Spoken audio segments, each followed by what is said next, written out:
निश्चित रूप से आज भारत का एक ही नारा है कि वर्ष 2047 विकसित देश हमारा है। भारत इस दुनिया का सबसे युवा राष्ट्र है। सबसे ज्यादा आबादी इस वक्त देश में युवाओं की है। तो आप सोचिए, जब हम 2047 के विजन को, विकसित भारत के इस संकल्प को साकार करना चाहते हैं, तो युवाओं की यह ऊर्जा सबसे ज्यादा महत्वपूर्ण हो जाती है। तो आइए विचारों के इस प्रवाह को आगे बढ़ाते हैं। तो जब विचार टकराते हैं तो सिर्फ आवाज नहीं होती, यहीं से निकलती है एक नई रोशनी, एक नई राह और एक नए भारत की दृष्टि। युवा संसद सिर्फ एक स्किट नहीं है, बल्कि लोकतंत्र की उस शिक्षा का सजीव रूप है जो हमारी भावी पीढ़ियों को राष्ट्र निर्माण के लिए तैयार करती है। तो आइए अब प्रस्तुत है जिस क्षण का हमें बेसब्री से इंतजार है, तो मैं आमंत्रित करना चाहूंगा हमारे स्कूल के मेधावी छात्र और छात्राओं को, जो इस युवा संसद का प्रदर्शन करेंगे। Thank you.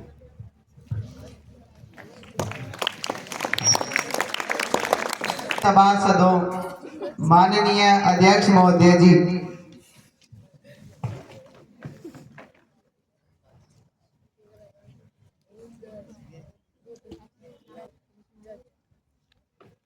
Honorable members, I cordially welcome you all to the Scholars Youth Parliament.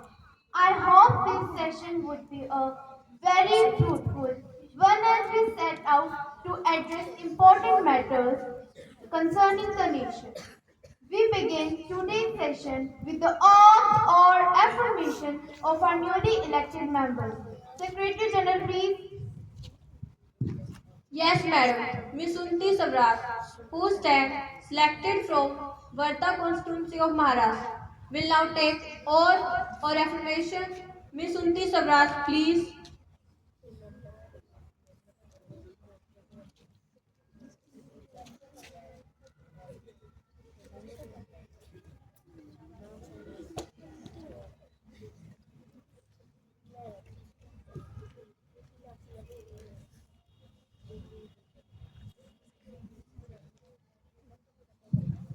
Do you want to take oath or affirmation?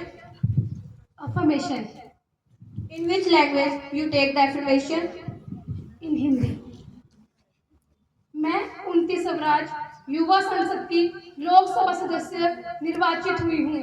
मैं सत्य निष्ठा से प्रतिज्ञान करती हूँ कि मैं विधि द्वारा स्थापित भारत के संविधान के प्रति सच्ची श्रद्धा एवं निष्ठा रखूंगी। मैं भारत की प्रभुता और अखंडता अक्षुण्ण रखूंगी तथा जिस पद को मैं ग्रहण करने वाली हूँ उसके कर्तव्यों का श्रद्धापूर्वक निर्वहन करूंगी। धन्यवाद।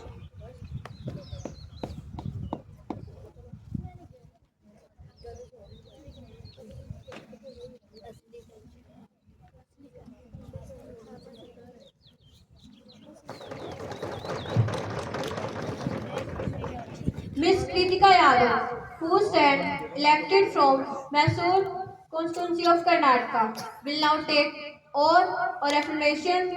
Miss Kritika Yadav, please.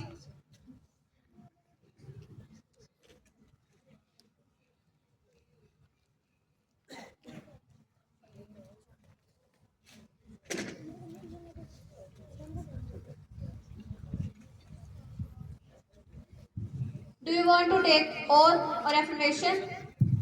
Oath, please. In which language you take the oath? In English.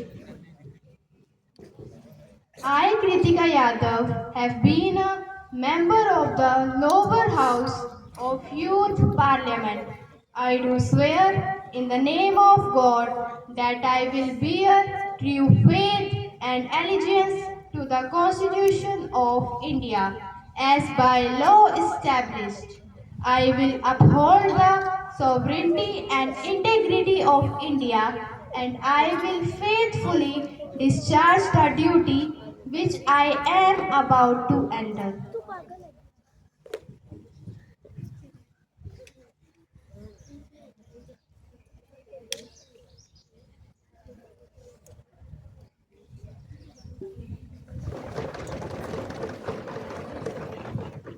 Mr. Satyam Sharma, who stand elected from Balsor constituency of Odisha, will now take oath or affirmation. Mr. Satyam Sharma, please.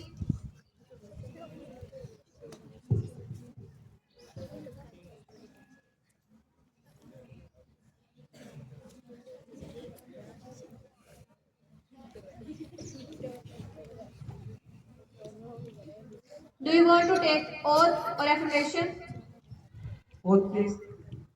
In which language you take the oath? In Sanskrit. अहम सत्यम शर्मा युवा संसदस्य लोकसभाया सदस्य निर्वाचित निश्चय ही परमेश्वर नाम नपे यत् अहम भारत संविधान प्रति सत्यम श्रद्धानिष्ठा च दृश्य यत् अहम भारत संपूर्ण प्रभुत्व संपन्नताम अखंडताम च रक्षयामि तथा यत् पदम गतम अहम उदत्स्यम तस् कर्तव्यानि श्रद्धापूर्वकं निर्वक्ष्यामि.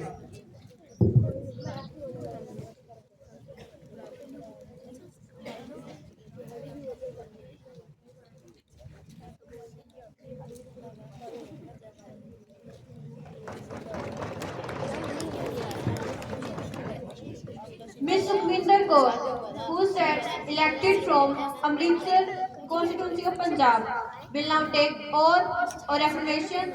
Ms. Sukhvinder Kaur, please.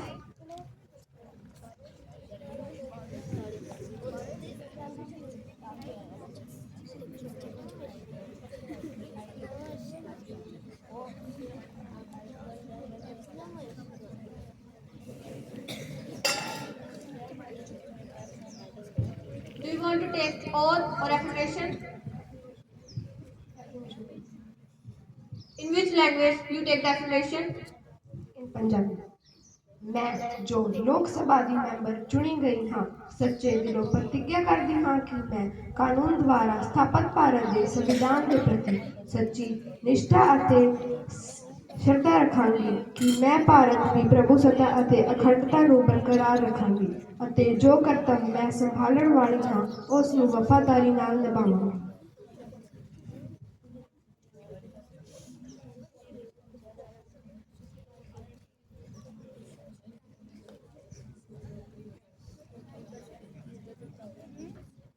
Honorable members, with a deep sense of guilt, I regret to inform the members of Youth Parliament about the sad demise of Director of Mission Chandrayaan-1, Shri Srinivas Hegde. He had a long career with ISRO and was involved in 10 missions as part of ISRO Satellite Center and served our nation. He will surely be remembered. So on behalf of this House, I would like to extend my heartfelt condolences to the grieved family.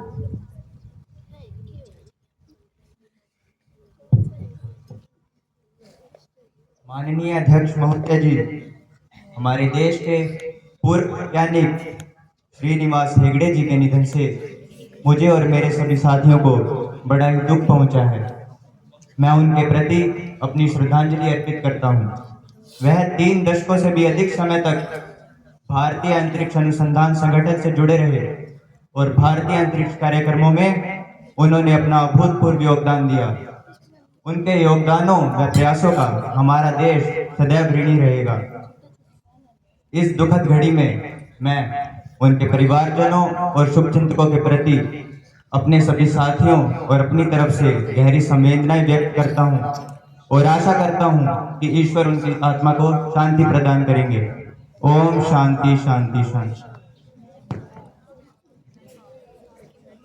महोदया, बहुत दुख और अफसोस की भावना के साथ मुझे कहना पड़ रहा है कि हमारे पूर्व वैज्ञानिक श्री श्रीनिवास हेगड़े जी अब हमारे बीच नहीं रहे. उनका आकस्मिक निधन हमारे राष्ट्रीय अंतरिक्ष कार्यक्रमों के लिए बहुत बड़ी क्षति है. उन्होंने अंतरिक्ष क्षेत्र में अपना महत्वपूर्ण योगदान दिया. वह कई महत्वपूर्ण मिशनों के भागीदार भी रहे. उनके किए गए हर कल्याणकारी कार्य को हमारा पूरा देश याद करेगा. इस दुखद घड़ी में उनके प्रियजनों के प्रति मैं और मेरे साथियों के आंतरिक हृदय से उन्हें विनम्र श्रद्धांजलि अर्पित करती हूँ. ईश्वर उनकी आत्मा को शांति प्रदान करे. ओम शांति शांति शांति. महोदया, मैं आपके प्रधानमंत्री जी एवं सदन के नेताओं द्वारा समर्पित श्रद्धांजलि में स्वयं को संयोजित करता हूँ। मैं समस्त विपक्ष की ओर से उनकी दिवंगत आत्मा को श्रद्धांजलि अर्पित करता हूँ एवं ईश्वर से प्रार्थना करता हूँ कि वह उनके परिवार को इस क्षति को सहने की शक्ति प्रदान करें। सदस्यगण अपना गहरा शोक प्रकट करने के लिए कुछ क्षणों के लिए मौन खड़े होंगे।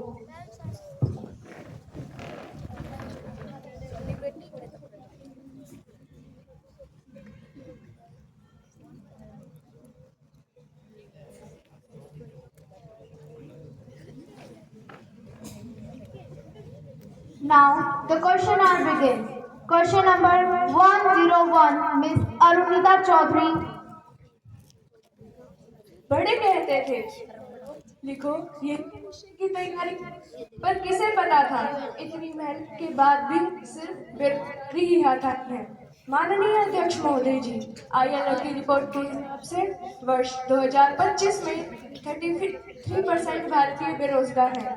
यह संख्या वर्ष 2000 में 83%। माननीय अध्यक्ष महोदय जी, मैं आपके माध्यम से माननीय प्रधानमंत्री जी से आखिर यह जानना चाहूंगी कि बढ़ती बेरोजगारी दर को कम करने के लिए आखिर अब तक क्या कदम उठाए गए हैं। Labour and Employment Minister, Mr. Kriship Sharma, please. माननीय अध्यक्ष महोदया जी, यह बात सत्य है, हमारे देश से बेरोजगारी पूर्ण रूप से समाप्त नहीं हुई है, परंतु हमारी सरकार इसको कम करने के लिए अनेक कारगर उपाय लगातार किए जा रही है। सरकार ने बजट 2024 से 2025 में 5 वर्ष की अवधि में 4.1 करोड़ युवाओं को रोजगार दिए हैं। रोजगार सृजन सरकार की प्राथमिकता है। विभिन्न क्षेत्रों में लाखों नौकरियां प्रदान की गई हैं। मेक इन इंडिया पहल ने 2025 तक 1 करोड़ से ज्यादा युवाओं को नौकरियां दी और सरकार ने इसमें अपना बहुत ही महत्वपूर्ण योगदान दिया है। Any supplementary question? जी महोदया, ना इधर की बात हो ना उधर की बात हो, जनता बेरोजगार है जनाब, पहले निवालों की बात हो। माननीय अध्यक्ष महोदय जी, मैं आपके माध्यम से माननीय श्रम एवं रोजगार मंत्री जी से आखिर यह जानना चाहूंगी कि क्या आपकी सरकार ने समग्र अर्थव्यवस्था पर बढ़ती बेरोजगारी दर के कारण जो आर्थिक प्रभाव पड़ रहे हैं, इसका कोई अध्ययन किया है या नहीं। Concerned Minister, please. माननीय अध्यक्ष महोदया, मैं आपके माध्यम से सदन को अवगत कराना चाहूंगा कि हमारी सरकार द्वारा शुरू किए गए मिशन में 10 लाख लोगों की भर्तियां ली जा चुकी हैं। अनुमानित आंकड़ों के अनुसार 40 लाख केंद्रीय पदों में केवल 9 लाख स्वीकृत पद ही खाली हैं। और यदि मेरे विपक्ष के मित्र को ऐसा लगता है कि हमारी सरकार ने बढ़ती बेरोजगारी को कम करने के लिए कोई प्रयास नहीं किए हैं, तो मैं उनकी ज्ञान वृद्धि हेतु बताना चाहूंगा कि हमारी सरकार ने कई नीतियां शुरू की हैं, जैसे प्रधानमंत्री कौशल विकास योजना, startup India scheme, make in India scheme और हाल ही की रिपोर्ट के अनुसार शहरी बेरोजगारी दर 8.55% से घटकर 7.93% हो गई है। Question number 102, Miss Ankita Trivedi. जिंदगी का हाल खस्ता है हमारे देश में, कि जिंदगी का हाल खस्ता है हमारे देश में, दूध महंगा और खून सस्ता है हमारे देश में। माननीय अध्यक्ष महोदय जी, मैं आपके माध्यम से सदन में यह सूचित कर देना चाहती हूँ कि आज के इस दौर में बढ़ती महंगाई और घटती कमाई के चलते लोगों को आधार कार्ड की नहीं बल्कि उधार कार्ड की आवश्यकता है। महोदया, GST लगाकर इस सरकार ने देश की थाली इकोनॉमिक्स, फूड इन्फ्लेशन को बिगाड़ कर रख दिया है। आलू, प्याज, टमाटर, दूध, दही या डेली यूज का कोई भी प्रोडक्ट हो, आज उन सबके दाम स्काईरॉकेटिंग है और देश की थाली इकोनॉमिक्स वो 10% के बीच से 17% के बीच पूरे वित्तीय वर्ष में मंडरा रही है। महोदया, मेरा प्रश्न माननीय वित्त मंत्री जी से यह है कि आपकी सरकार ने देश की खाद्य मुद्रास्फीति को नियंत्रित करने के लिए अब तक क्या कदम उठाए हैं। Finance minister miss Nirmala Sitharaman please. के इल्जाम ये हम पर लगाते हैं, महंगाई के इल्जाम ये हम पर लगाते हैं, डबल डिजिट की महंगाई से नहीं पाते हैं। माननीय अध्यक्ष महोदया जी, पूरी दुनिया के मुकाबले भारत में महंगाई बेहतर स्थिति में है, जबकि विपक्ष के शासनकाल में तो ये डबल डिजिट था। सरकार की कोशिश है कि महंगाई दर को 7% से नीचे रखा जाए। जब आप आधार कार्ड के विपरीत उधार कार्ड सुनाते हैं तो ये बहुत आकर्षक लगता है, लेकिन हमें उन छोटे उधारकर्ताओं का मजाक नहीं उड़ाना चाहिए जो मुद्रा ऋण के तहत बैंक में जा रहे हैं। किसान क्रेडिट कार्ड, केसीसी फसल ऋण लिया जा रहा है। आधार कार्ड बैंकों में केवाईसी स्थापित करने और ऋण लेने में पारदर्शिता सुनिश्चित करता है। इस आधार कार्ड और उधार कार्ड के बिना छोटे उद्योगों की स्थापना करना मुश्किल है। महंगाई पर अंकुश लगाने के लिए भारतीय रिजर्व बैंक आरबीआई ने समय समय पर कदम उठाए हैं। माननीय अध्यक्ष महोदय, शायद सुश्री अंकिता जी हमारे देश में हो रही प्राकृतिक आपदाओं से विज्ञ हैं। भारी बारिश के कारण उत्तर पूर्व के क्षेत्रों में सारी फसलें बर्बाद हो चुकी थी। मांग ज्यादा और पूर्ति कम, जिसके कारण सब्जियों का मूल्य एकदम बढ़ गया था। राज्य सरकार के सहयोग से जमाखोरों के खिलाफ छापों की कार्रवाई जारी है, जिससे प्याज की आपूर्ति बढ़ाई जा सके। और बात रही थाली इकोनॉमिक्स की, तो समय के साथ साथ सभी घाटकों की स्थिति में गिरावट आई है। Any supplementary question? Any supplementary question? जी महोदया, पेट्रोल पंप पर जब मीटर चलता है तो धड़कनें भी उसी स्पीड से बढ़ने लगती हैं। माननीय अध्यक्ष महोदय जी, आपके माध्यम से माननीय वित्त मंत्री जी से यह पूछना चाहूंगी कि पेट्रोल और डीजल के दाम ऐसे ही बढ़ते रहेंगे, आपकी सरकार इसके लिए कोई कदम उठाएगी या नहीं? Concerned minister please. माननीय अध्यक्ष महोदया, मैं आपके माध्यम से विपक्ष के मित्र को यह बताना चाहती हूँ कि पिछले कुछ दिनों से पेट्रोल डीजल के दामों में गिरावट आना शुरू हो गई है। कच्चे तेल की बढ़ती कीमतों का असर देश में पेट्रोल डीजल के दामों पर भी पड़ता है। मैंने सदन में पहले भी कहा है कि सरकार तेल के दाम तय नहीं करती है। सरकार ने 2010 में पेट्रोल के दाम डीरेगुलेट कर दिए थे। इसका मतलब अंतरराष्ट्रीय बाजार में जो दाम होता है उस पर आप रेट जोड़िए, डीलर कमीशन जोड़िए, एक्सचेंज रेट जोड़िए। हम दाम तय नहीं करते, हम केवल एक्साइज तय करते हैं।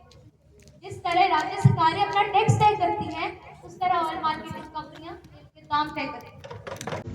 माननीय अध्यक्ष महोदया, मैं आपके माध्यम से विपक्ष के मित्र को यह बताना चाहती हूँ कि पिछले कुछ दिनों से पेट्रोल डीजल के दामों में गिरावट आई। कच्चे तेल की बढ़ती कीमतों का असर देश में पेट्रोल डीजल के दामों पर भी पड़ता है। मैंने सदन में पहले भी कहा है कि पेट्रोल डीजल के दाम सरकार तय नहीं करती है। सरकार ने 2010 में पेट्रोल के दाम, उसी तरह ऑयल मार्केटिंग कंपनियां तेल के दाम तय करती हैं। Question number 103 Miss Aparna Kashyap. 4 साल की अवधि, यह अन्याय की एक निशानी है। अग्निवीर कहो ना इनको, यह प्रशस्त सेना हमारी है। देश प्रेम की खातिर जिसने मौत को गले लगाया है, सर्विस बिफोर सेल्फ रखकर भी वह शहीद नहीं कहलाया है। माननीय महोदय, मेरा प्रश्न माननीय रक्षा मंत्री जी से है कि अग्निवीर सरकार के लिए एक यूज एंड थ्रो मजदूर है, जिसे 4 साल के बाद निकाल दिया जाएगा। ना उन्हें पेंशन मिलेगी, ना ही कंपनसेशन और ना ही शहीद का दर्जा। Defence minister mister Rajnath Singh please. इनका रिश्ता झूठ से कुछ यूं गहराता चला गया जब इनका मुंह खुला अफवाह फैलाता चला गया। माननीय महोदय, मैं विपक्ष से अनुरोध करना चाहूंगा, नेता प्रतिपक्ष सदन को गुमराह करने की कोशिश न करें।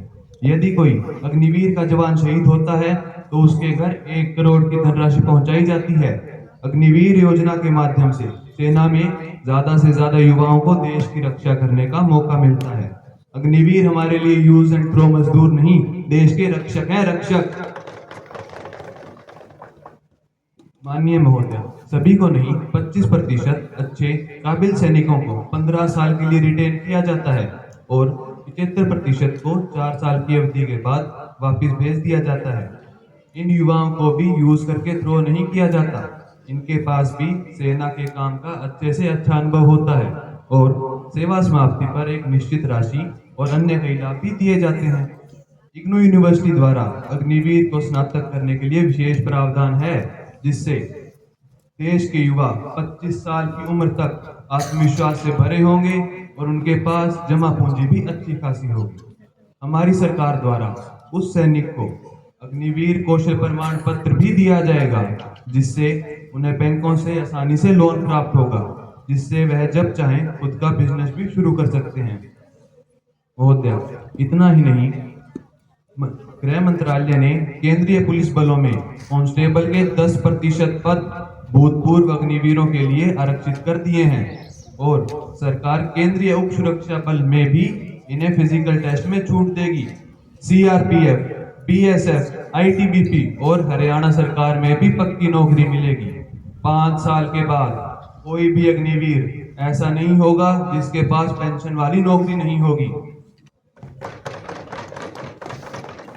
Any supplementary question? जी महोदय, माननीय, क्या आपने अग्निवीरों के प्रशिक्षण और टीम स्पिरिट पर विचार किया है? जहाँ चाइना के जवानों को 5 साल के लिए रखा जाता है, वहीं हमारे जवानों को सिर्फ 6 माह की ट्रेनिंग दी जाती है। क्या हमारे जवान चाइना के जवानों का सामना करने में सक्षम होंगे?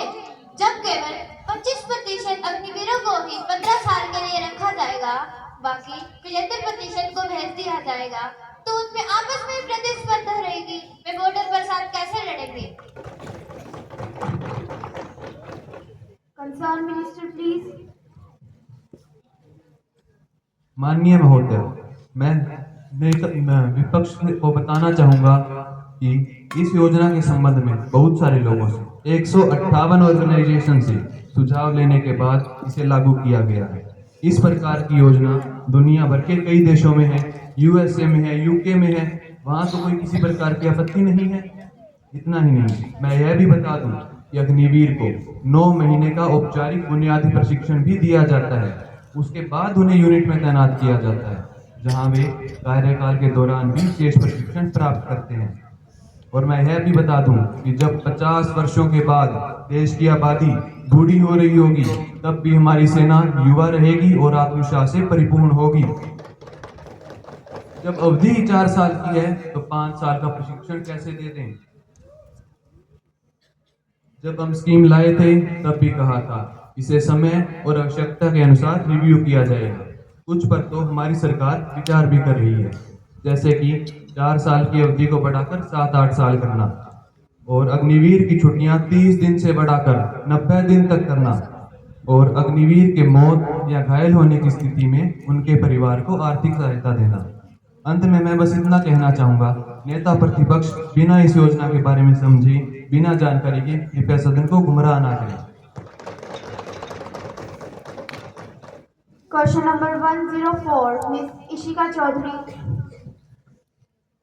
किसी एक अर्जुन को सर्वोत्तम साबित करने के लिए हर एक युग में एकलव्य अंगूठा कटाया गया है। अंगूठे तो आज भी कट रहे हैं, लेकिन द्रोणाचार्य ने दुर्बलता को कानून बनाया है। जी हाँ, मैं आप सभी का ध्यान नीट में हुए घोटाले की तरफ ले जाना चाहती हूँ। जो कई बच्चे जिन्होंने कड़ी मेहनत की और अच्छे अंक भी प्राप्त किए, लेकिन क्या उनकी रैंक अच्छी आई? क्या उनको पसंदीदा कॉलेज की प्राप्ति होगी? कोचिंग इंस्टीट्यूट्स ने तो अपना रिजल्ट अच्छा बनाने के लिए कर दिया पेपर लीक, लेकिन उनका क्या दोष जिन्होंने मेहनत की थी?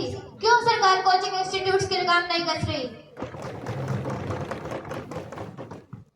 Education Minister, Miss Nishtha. महोदय, अगर आप लगाम कसने की बात कर रही हैं, तो मैं आपको ये सूचित करना चाहूंगी कि सभी कोचिंग सेंटर सरकार के निरीक्षण के अंतर्गत आते हैं तथा सरकारी अधिकारी समय समय पर वहां जाकर चेकिंग भी करते हैं। शिक्षा मंत्रालय ने दिनांक 16 जनवरी 2025 तथा 16 जुलाई 2025 को राज्य और संघ राज्य क्षेत्र सरकारों को कोचिंग केंद्रों के विनियम के दिशा निर्देश जारी किए हैं। शिक्षा संवर्ती सूची का विषय है, इसलिए राज्य और संघ राज्य क्षेत्रों को सरकारों की उचित कानूनी रूपरेखा की कार्रवाई की आवश्यकता है। नीट के गुनहगारों को पकड़ने की कोशिश जारी है। सुप्रीम कोर्ट के आदेश अनुसार कोई रीटेस्ट क्यों नहीं कराते? आपके जवाबों से होगा क्या? सदन में शांति बनाए रखें। जांच अभी भी जारी है। जो बच्चे गुनहगार पाए गए थे उनके उनकी परीक्षा सख्त कर दी गई है तथा वे बच्चे आगे जाके भी कभी नीट का एग्जाम नहीं दे पाएंगे। और जिन कोचिंग सेंटर का नाम पेपर लीक में आया है उनकी कोचिंग भी सील कर दी गई है और आगे जाके इसके खिलाफ सख्त से सख्त कार्रवाई भी की जाएगी। Any supplementary question? जी महोदया, मेरा सवाल माननीय शिक्षा मंत्री जी से यह है कि कोचिंग संस्थान इतने जरूरी क्यों हो गए हैं? क्या यह शिक्षा व्यवस्था की कमी है? नीट में हुए घोटाले बच्चों का भविष्य खराब कर रहे हैं और कोचिंग इंस्टीट्यूट के खराब इंफ्रास्ट्रक्चर के कारण बच्चों की जाने जा रही है। दिल्ली के राजेंद्र नगर में 3 यूपीएससी एस्पिरेंट्स ने वोटर लॉगिंग के कारण अपनी जान गंवा दी। आखिर आपकी सरकार ने कोचिंग इंस्टीट्यूट के खराब इंफ्रास्ट्रक्चर को रेगुलेट करने के लिए क्या कदम उठाए हैं? Concerned minister, please. माननीय अध्यक्ष महोदय, मैं आपके माध्यम से विपक्ष को यह सूचित करना चाहूंगा कि कोचिंग पर निर्भरता का कारण सिर्फ इतना है कि बच्चों की एक मानसिकता बना दी गई है, जितनी अच्छी कोचिंग उतनी अच्छी रैंक। उदाहरण के लिए सलोनी वर्मा और अनन्या सिंह, जिन्होंने बिना कोचिंग के यूपीएससी, जी हाँ वही यूपीएससी जो विश्व की तीसरी सबसे कठिन परीक्षा है, उसे बिना कोचिंग के क्रैक किया है। निष्कर्ष पराशर, कल्पित वीरवाल और कार्तिकेय गुप्ता जैसे और भी कई लाखों बच्चे हैं। और इतना ही नहीं, उच्च शिक्षा हेतु CUET, JEE और नीट आदि प्रवेश परीक्षाएं बोर्ड स्तर की परीक्षाओं में अध्ययन किए गए मुख्य विषयों पर आयोजित की जाती हैं और बच्चों के पास इन परीक्षाओं में बैठने का भरपूर विकल्प भी होता है। विद्यार्थियों की सहज समझ के लिए CUET, JEE और नीट 13 भारतीय भाषाओं में उपलब्ध है। JEE परीक्षाएं वर्ष में 2 बार आयोजित की जाती हैं तथा सर्वोत्तम रिजल्ट को ही मान्यता दी जाती है। उच्च शिक्षा के लिए सामग्री भी उपलब्ध है। शिक्षार्थियों के लिए विभिन्न शीर्षक और विषयों पर 10,000 घंटों से अधिक की सामग्री उपलब्ध है। इस प्लेटफॉर्म ने हाल ही में अंग्रेजी सहित 45 दिवसीय JEE क्रैश कोर्स का आयोजन भी किया, जिसका उद्देश्य गहन तैयारी और रिवीजन करवाना है। चलिए अब आते हैं दिल्ली के राजेंद्र नगर में, जहां 3 यूपीएससी एस्पिरेंट्स ने वोटर लॉगिंग के कारण अपनी जान गंवा दी। तीनों बच्चों के घर वालों को मुआवजा भी प्रदान किया गया। से जानने रास्ते महोदया, लेकिन माननीय सदस्य, ऐसे हादसे भविष्य में दोबारा ना हो, इसके लिए हमारी सरकार लगातार कदम उठा रही है। सबसे पहले ड्रेनेज सिस्टम को बेहतर करने की कोशिश की जाएगी, कोचिंग की इंफ्रास्ट्रक्चर को भी सुधारने की कोशिश की जाएगी और साथ ही सभी कोचिंग में बेसमेंट की सुविधा को पूरी तरह से बैन कर दिया जाएगा। धन्यवाद। Question number 105, Miss Kritika Yadav, please. माननीय अध्यक्ष महोदया जी, मैं आपके माध्यम से माननीय विदेश मंत्री जी से यह पूछना चाहूंगी, क्या माननीय विदेश मंत्री जी यह बताने की कृपा करेंगी कि क्या सरकार ने विदेशों में पढ़ने वाले भारतीय छात्रों के विभिन्न मुद्दों पर ध्यान दिया है? यदि हाँ, तो उससे संबंधित ब्यौरा क्या है? क्या सरकार ने विदेशों में पढ़ने वाले भारतीय छात्रों के विभिन्न मुद्दों की निगरानी हेतु कोई प्रभावी प्रणाली स्थापित की है? यदि हाँ, तो उससे संबंधित ब्यौरा कृपया इस सदन में प्रस्तुत करें। External Affairs Minister, please. हमारे देश के महान राजनीतिज्ञ एवं विचारक ने कहा है कि भारत कोई भूमि का टुकड़ा नहीं बल्कि जीता जागता राष्ट्र है। उन्होंने यह भी कहा है कि यह वंदन की धरती है, अभिनंदन की धरती है, यह अर्पण की भूमि है, यह तर्पण की भूमि है। इसकी नदी नदी हमारे लिए एक गंगा है, इसका कंकर कंकर हमारे लिए शंकर है। हम जिएंगे तो इस भारत के लिए, मरेंगे तो इस भारत के लिए, और मरने के बाद भी गंगा जल में बहती हमारी अस्थियों को जब कोई कान लगाकर सुनेगा तो एक ही आवाज आएगी, भारत माता की जय, भारत माता की जय। माननीय अध्यक्ष महोदया जी, मैं आपके माध्यम से मेरे विपक्षी मित्र द्वारा पूछे गए प्रश्न का जवाब देना चाहूंगी कि विदेशों में पढ़ने वाले भारतीय छात्रों का कल्याण भारत सरकार की सर्वोच्च प्राथमिकताओं में से एक। जहां भी भारतीय छात्र विदेशों में विश्वविद्यालयों में नामांकित होते हैं, भारतीय मिशन तथा पोस्ट उनसे नियमित रूप से संपर्क में रहते हैं तथा नियमित बातचीत के लिए संबंधित विश्वविद्यालयों एवं शैक्षणिक संस्थानों का दौरा भी। विद्यार्थियों से प्राप्त किसी भी शिकायत का जवाब call working, email, social media जैसे विभिन्न माध्यमों से। और महोदया, यदि विद्यार्थियों के साथ कोई अप्रिय घटना हो भी जाती है तो उस मामले को तुरंत मेजबान देश के संबंधित अधिकारियों के समक्ष उठाया जाता है ताकि यह सुनिश्चित किया जा सके कि उस मामले में उचित जांच और अपराधियों को दंड प्रदान करें। यही नहीं, माननीय मित्र, यह भी बताना चाहूंगी कि आपातकालीन की स्थिति में हमारी सरकार विदेशों में पढ़ने वाले भारतीय छात्रों को अपने देश सुरक्षित वापस लाती है। और हाल ही में भारत सरकार द्वारा वंदे भारत मिशन, ऑपरेशन गंगा और ऑपरेशन अजय जैसे विभिन्न अभियानों के तहत विदेशों में पढ़ने वाले भारतीय छात्रों को सुरक्षित अपने देश वापस लाए। तो माननीय अध्यक्ष महोदय जी, मैं आशा करती हूँ कि मेरे विपक्षी मित्र द्वारा पूछे गए प्रश्न का जवाब उन्हें मिल गया होगा। धन्यवाद।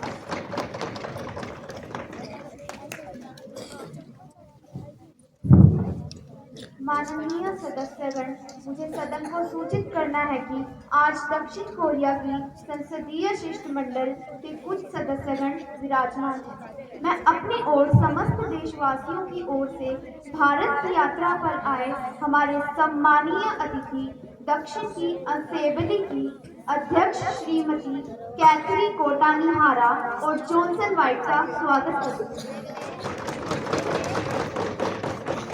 उनके संसदीय शिष्टमंडल का भारत आगमन बुधवार 20 नवंबर 2025 को हुआ। सदस्यगण दिल्ली व आगरा की यात्रा करेंगे तथा 29 नवंबर 2025 को प्रवास होगा।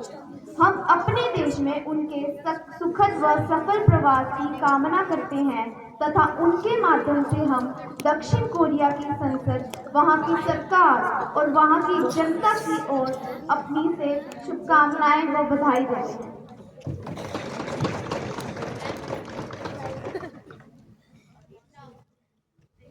Now, the introduction of the bill. The Minister of Home Affairs will introduce the three important criminal law bill. Bharatiya Nyaya Sangh. Let us proceed with the bill. Yes, Minister, please. माननीय अध्यक्ष महोदय, हमें गर्व है कि भारतीय लोकतंत्र विश्व की सबसे सशक्त, विस्तृत एवं अनुकरणीय लोकतांत्रिक व्यवस्था है जो हमारे देश के सभी नागरिकों को न्याय प्रदान करने में मदद करती है। सभी नागरिकों को किसी भी तरह के आर्थिक, सामाजिक, शैक्षिक एवं सांस्कृतिक भेदभाव से परे रखती है और उन्हें समानता, समानता एवं सहभागिता के समान अवसर प्रदान करती है। माननीय अध्यक्ष महोदय, हमारे देश को आजाद हुए लगभग 70 वर्ष पूरे हो चुके हैं, फिर भी हमारे देश में कुछ ऐसे कानून आज भी मौजूद हैं जो हमें ब्रिटिश औपनिवेशिक की क्रूरता की याद दिलाते हैं। इन 150 साल पुराने कानूनों की जगह 3 नए आपराधिक कानून लाए जाएं, जिसकी आत्मा, सोच और शरीर सब भारतीय है। सिवाय स्वदेशी न्याय व्यवस्था प्रणाली की दशकों पुरानी आकांक्षा अब इन 3 आपराधिक कानूनों पर दोबारा पूरी होने वाली है। जैसे एक मुर्दा लाश पड़ी है और उसके अंदर एक आत्मा आ जाती है तो वह जिंदा इंसान बन जाता है। ऐसे परिवर्तन हमारे कानून में लाए जाएंगे। माननीय अध्यक्ष महोदय जी, मुझे यह कहते हुए गर्व महसूस होता है कि अंग्रेजों द्वारा बनाए गए ऐसे 3 आपराधिक कानूनों को प्रतिस्थापित करने का अवसर मुझे मिला है। पूर्व प्रचलित 3 आपराधिक कानून Indian penal code 1816, code of criminal procedure 1898 and Indian evidence act 1872 को बदलकर 3 नए आपराधिक कानून लाए जाए। भारतीय संहिता 25, भारतीय नागरिक सुरक्षा संहिता 2025 एवं भारतीय साक्ष्य अधिनियम 2025 से प्रतिस्थापित करने का प्रस्ताव है। यह 3 कानून भारतीय न्यायिक व्यवस्था को मजबूत करने के साथ साथ न्याय प्रदान करने में तत्परता लाने में मदद करेंगे। इन कानूनों का मूल लक्ष्य नागरिकों को न्याय प्रदान करना है, जिसके तहत अपराधियों को दंड प्रदान करने का प्रयास किया जाए। माननीय अध्यक्ष महोदय जी, यह कानून बताते समय 18 राज्य सरकार, 16 हाई कोर्ट, 5 न्यायिक अकेडमी, 22 विश्वविद्यालय, 42 सांसद, लगभग 200 IPS अधिकारियों के साथ साथ कुल 3200 सुझावों को लिया गया। माननीय अध्यक्ष महोदय जी, अब मैं अपना पहला बिल भारतीय न्याय संहिता 2025 को विस्तृत रूप से पेश करना चाहूँगी, जो इंडियन पीनल कोड 1860 को प्रतिस्थापित करता है। इस कानून में नागरिकों को न्याय प्रदान करने में तत्परता लाने के लिए कुछ महत्वपूर्ण नियम बनाए गए हैं, जैसे कि पहले प्रचलित IPC के 511 धाराओं को बदलकर 358 कर दिया गया है। समाज में महिलाओं, बच्चों और फिर शारीरिक अपराधों को प्राथमिकता दी गई है, क्योंकि यह सुनिश्चित करना इन कानूनों की प्राथमिकता है कि हम इसे नागरिकों के सुरक्षा से जोड़ कर रखें। मानवता न्याय के तहत जहां धारा 302 था, उसे वरीयता देकर 101 कर दिया गया है। भारतीय न्याय संहिता 2025 में मोह लिंचित को जगह दी गई है। इसके तहत मृत्यु दंड तक की सजा दी जाएगी। माननीय अध्यक्ष महोदय जी, जब ब्रिटिश शासन था तो राष्ट्रद्रोह कानून के तहत रानी के खिलाफ कोई आवाज नहीं उठा सकता था। यदि ऐसा कोई करता तो उसे फांसी पर चढ़ा दिया जाता था। राष्ट्रपिता महात्मा गांधी, लोकमान्य बाल गंगाधर तिलक, वीर सावरकर और कई अन्य गणमान्य व्यक्ति वर्षों तक जेल में रहे। लेकिन नए कानून में राजद्रोह की धारा 124A को पूरी तरीके से समाप्त कर दिया। शासन के खिलाफ कोई भी बोल सकता है, लेकिन देश के खिलाफ कोई नहीं बोल सकता। देश के खिलाफ बोलने पर, देश के हित को नुकसान पहुंचाने पर, उसके खिलाफ कुछ भी करने पर देशद्रोह कानून के तहत कड़ी से कड़ी सजा का प्रावधान बनाया गया है। माननीय अध्यक्ष महोदय जी, अब मैं अपना दूसरा बिल भारतीय रक्षा संहिता 2025 के बारे में एक विवरण प्रदान करना चाहूंगी, जो कोड ऑफ क्रिमिनल प्रोसीजर 1898 को प्रतिस्थापित करता है। इस बिल में नागरिकों को न्याय प्रदान करने में तत्परता लाने के लिए कुछ महत्वपूर्ण बदलाव किए गए हैं, क्योंकि हमारी सरकार justice delayed is justice denied पर आस्था रखती है। नए आपराधिक न्याय कानूनों से देश में लीग प्रूफ न्याय व्यवस्था होगी। अब आपराधिक अदालतों का निपटारा 3 वर्षों के अंदर होगा।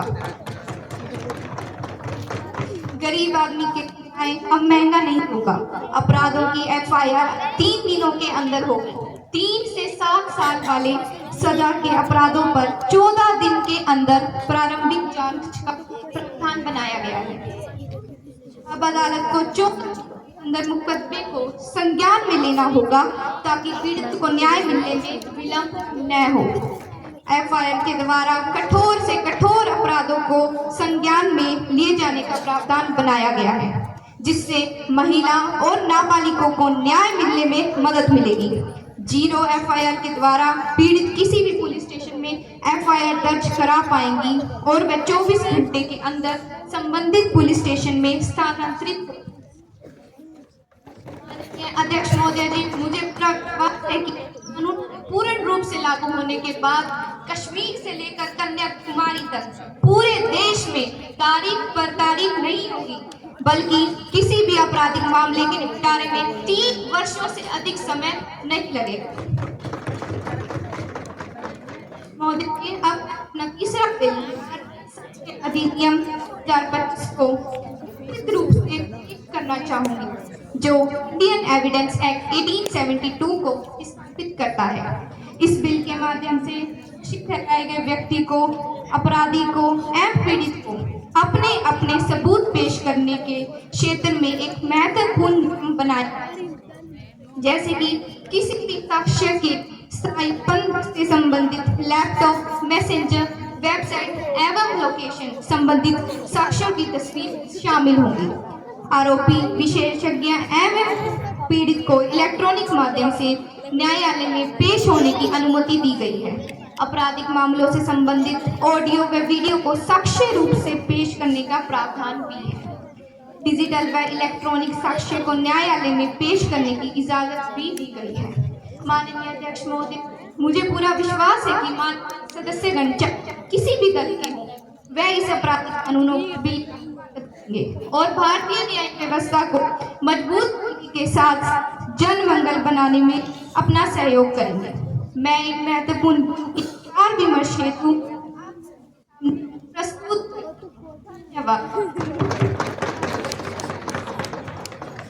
Motion move miss Muskan Verma please. माननीय अध्यक्ष महोदया जी, मैं इस बिल का समर्थन करती हूँ क्योंकि हमारे देश आजाद हुए लगभग 78 साल हो गए, पर आज भी हम अंग्रेजों द्वारा उनके बनाए गए आपराधिक कानूनों का अनुसरण कर रहे हैं। मगर इतिहास में पहली बार भारत अपना संपूर्ण स्वदेशी आपराधिक न्याय प्रणाली का परिपालन करने की कोशिश कर रहा है। यह कानून अंग्रेजों द्वारा उनके बनाए गए न्याय व्यवस्था को बदलकर एक ऐसी न्याय प्रणाली लाएगी जो दंड देने में नहीं बल्कि न्याय देने में विश्वास रखेगी। यह कानून नागरिकों को न्याय प्रदान करने में सबसे महत्वपूर्ण कदम होगा। इसीलिए मैं इस आपराधिक कानून बिल का समर्थन करती हूँ। Miss Rhea Chakraborty please. माननीय अध्यक्ष महोदया जी, मैं इस आपराधिक कानून बिल का समर्थन करती हूँ क्योंकि इस कानून में न्यायिक व्यवस्था के लिए नागरिकों की सुरक्षा के लिए महत्वपूर्ण कदम उठाए गए, जिससे न्यायिक व्यवस्था में बदलाव लाने की कोशिश की गई है। यह कानून पीड़ित व अपराधी को अपने अपने पक्ष रखने के लिए समान अवसर प्रदान करता है। यह कानून आधुनिक तकनीक को ज्यादा महत्व देता है, जो इस कानून को आधुनिक न्याय व्यवस्था बनाने में मदद करेगा। इसलिए मैं इस आपराधिक कानून बिल का समर्थन करती हूँ। Opposition member mister Balraj Sidhu please. माननीय अध्यक्ष महोदया जी, मैं इस आपराधिक कानून बिल का विरोध करता हूँ क्योंकि कानून पीड़ितों को केंद्र में रखते हुए इनके आपराधिक अधिकारों का हनन करता है।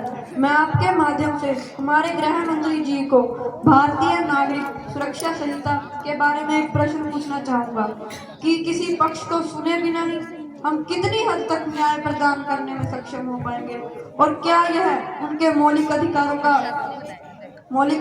का समर्थन हनन नहीं होगा। इस वजह से मैं इस आपराधिक कानून बिल का विरोध करता हूँ। Opposition member miss Pallavi Sinha please. माननीय अध्यक्ष महोदय जी, मैं आपके माध्यम से आदरणीय गृह मंत्री जी से यह प्रश्न पूछना चाहती हूँ कि आज के आर्टिफिशियल इंटेलिजेंस और मशीन लर्निंग के युग में ऑडियो एवं वीडियो को साक्ष्य मानने का प्रावधान कितनी हद तक विश्वसनीय है, क्योंकि नई टेक्नोलॉजी के सहारे प्रमाणों के साथ बनावटी कहानी बनाई जा सकती है। यह कानून हद से ज़्यादा टेक्नोलॉजी के ऊपर विश्वास रखता है, जो भविष्य में एक चिंता का कारण बन सकता है। इसीलिए मैं इस आपराधिक कानून बिल का समर्थन नहीं कर सकती। Leader of the opposition please. माननीय अध्यक्ष महोदया जी, मैं अपने गृह मंत्री के इस महत्वपूर्ण के लिए सराहना करता हूँ, मगर हमारे मित्र जो डिजिटल रिकॉर्ड्स के बारे में इतना बात कर रहे हैं, जहाँ हमारे देश में डिजिटल साक्षरता केवल 38% है, ग्रामीण इलाकों में सिर्फ 25%। वहाँ क्या यह कारगर सिद्ध होगा? क्या किसी अपराधी की दया याचिका किसी तीसरे पक्ष द्वारा निवेदन करने से वंचित करना फलदायी होगा? अतः मैं सरकार से यही निवेदन करूंगा कि इस आपराधिक कानून बिल को पारित करने से पूर्व जनता, थाने एवं न्यायालय को तकनीकी रूप से जागरूक करे, जिससे नागरिक इस आपराधिक बिल का सही प्रयोग कर पाए। इसलिए महोदया जी, निवेदन है कि इस आपराधिक कानून बिल को पारित करने से पूर्व जनता में डिजिटल साक्षरता लाई जाए। यदि जनता में डिजिटल साक्षरता लाकर इस बिल को प्रभावी बनाकर लागू किया जाए तो राष्ट्रहित में। धन्यवाद। आगे से प्राइम मिनिस्टर प्लीज।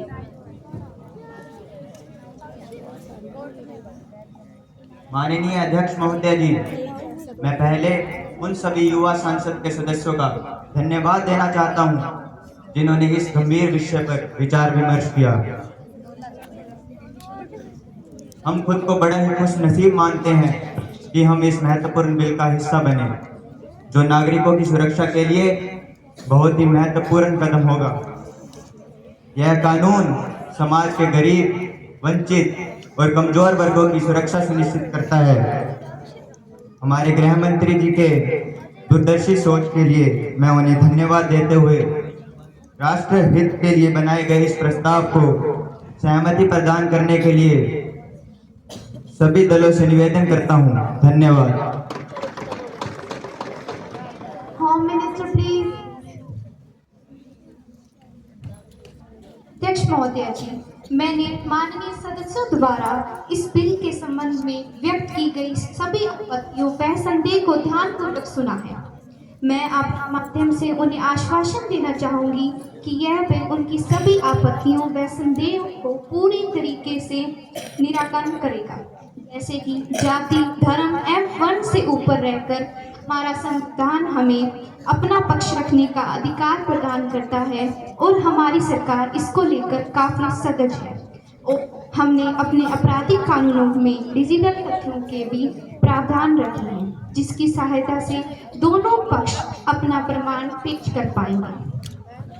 अध्यक्ष महोदय जी, मैं अपने मित्र को यह आश्वासन भी देना चाहूंगी कि हमारी सरकार इलेक्ट्रॉनिक साक्ष्य एवं उसके साथ छेड़छाड़ को बहुत गंभीरता से लेती है और हमने अपने संबंधित साक्ष्यों की जांच करने के लिए national forensic science centre, cyber expert, electronic expert and bureau of police research and development जैसे मान्यता प्राप्त स्थानों की सहायता ली है, जो इसकी तकनीक से परीक्षण करेंगे और कीमती देंगे, जो पीड़ित को मदद करेंगे। अध्यक्ष महोदय जी, मैं आपके माध्यम से यह बताना चाहूंगी, डिजिटल साक्षरता बढ़ाने के लिए हम सरकार का प्रधानमंत्री डिजिटल साक्षरता अभियान के अंतर्गत ग्रामीण जनता को शामिल करके डिजिटल साक्षरता बढ़ाने की कोशिश की गई है। हमारी सरकार 97% थानों को कंप्यूटराइज करने में सक्षम हुई है। हमारी सरकार इसको एक चुनौती के रूप में स्वीकार करके इस पर खड़ा उतरने की कोशिश करेगी, जो कि पीड़ितों को न्याय दिलाने में बहुत मदद करेगा। माननीय अध्यक्ष महोदय जी, अगर अपराध करने वाला व्यक्ति को अपने पाप का एहसास नहीं है, अगर वो पश्चाताप नहीं करता है, तो उसे दया का कोई भी अधिकार नहीं है। दया का अधिकार उसी का बनता है जो अपने किए का पश्चाताप करता है। अगर कोई व्यक्ति आतंकवाद का कृत्य करता है और उसके लिए जेल जाता है, परंतु जो यह मानने को तैयार ही नहीं है कि उसने कृत्य किया है, तो उसे दया का कोई अधिकार नहीं है। अतः मेरा सभी माननीय सदस्यों से निवेदन रहेगा कि इन बिल को सदन में प्रचंड बहुमत के साथ पारित करें। धन्यवाद। The question is that the bill to improve the criminal justice system in India to be taken into consideration. Those who are in favor will say aye. Those who are against will say no. I think I'll have it. The motion is adopted and the bill is passed. Home Minister, please. Honorable Speaker, Madam, I move the bill to be passed. The motion is adopted and the bill is passed. Those who are in favor will say aye. Those who are against will say no. I think I'll have it. The motion is adopted and the bill is passed. Now the House is adjourned to meet again on Friday at 11 a.m.